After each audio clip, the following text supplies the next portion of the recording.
Micah requested me on Patreon to review Into the Woods, the film adaptation of Stephen Sondheim's stage musical about famous fairy tale characters.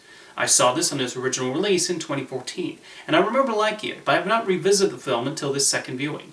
Do I still like it? I do, as I think it works as a creative interpretation of these famous fairy tales and how it manages to play around with them. I'm aware the changes from the source material are controversial among fans of the stage show, but I actually don't have too much familiarity with it, so I'm mostly judging Into the Woods on its own terms. One thing I like about the movie is how Rob Marshall takes a traditional approach to his direction. For his two previous musicals, Marshall went for a very modern approach and also used a device where the musical numbers occurred in the lead character's imagination.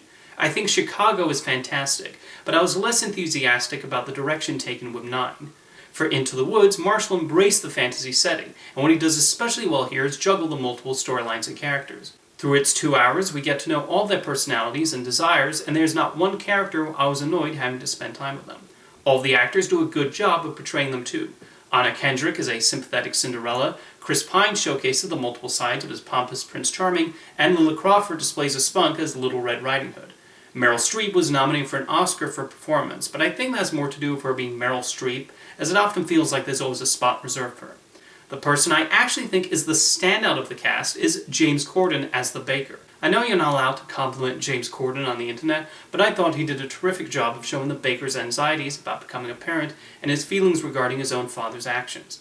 His funny lines are delivered well, and he nails the dramatic moments. Most of his recent roles have been comical parts, which have been hit or miss, but Into the Woods shows he has genuine dramatic chops that have not been utilized as much lately. Meanwhile, Johnny Depp makes a cameo as the Big Bad Wolf. His few scenes highlight the predatory subtext of the original Red Riding Hood tale, and even though I've read the stage musicals a lot more overt about this, that Disney still allowed a bit to sift through in the film adaptation is surprising. It does not shy away from other dark aspects of the fairy tales either. For example, Cinderella's stepsisters cutting off pieces of their feet to fit into the slipper are often removed from adaptations, including the ones produced by Disney. However, that remains here, within the confines of a PG rating, of course. Stephen Sondheim's songs are all great, with his clever wordsmith and the catchy melodies. The prologue gets things going with a strong start, as we introduce to many of the characters going into the woods, then out of the woods and home before dark. Cinderella gets one of the best musical numbers on the steps of the palace, where she freezes time and wonders whether to stay with the prince or run away again. And Agony is a hilarious song with the princes boasting about themselves and their love for their respective princesses. The large majority of the film is set in the woods, and I like how this setting is used. The production design and cinematography really add to the environment, as well as the dangers the characters are in. One also is not sure when one character is going to bump into another. I will say I do prefer the first half of Into the Woods more than the second half. The first part, with the baker and his wife trying to locate objects to break a curse, along with the arcs of the various fairy tale characters, is well paced and very involving as we go from one musical number to the next.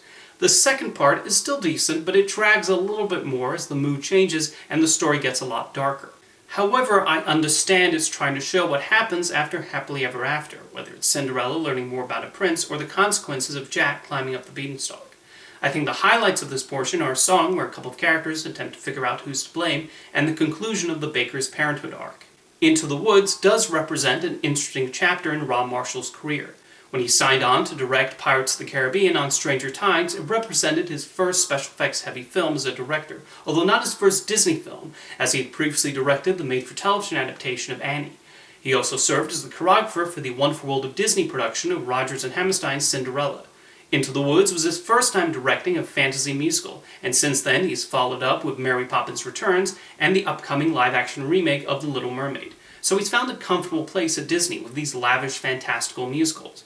I liked Into the Woods and loved Mary Poppins Returns, so no complaints from me.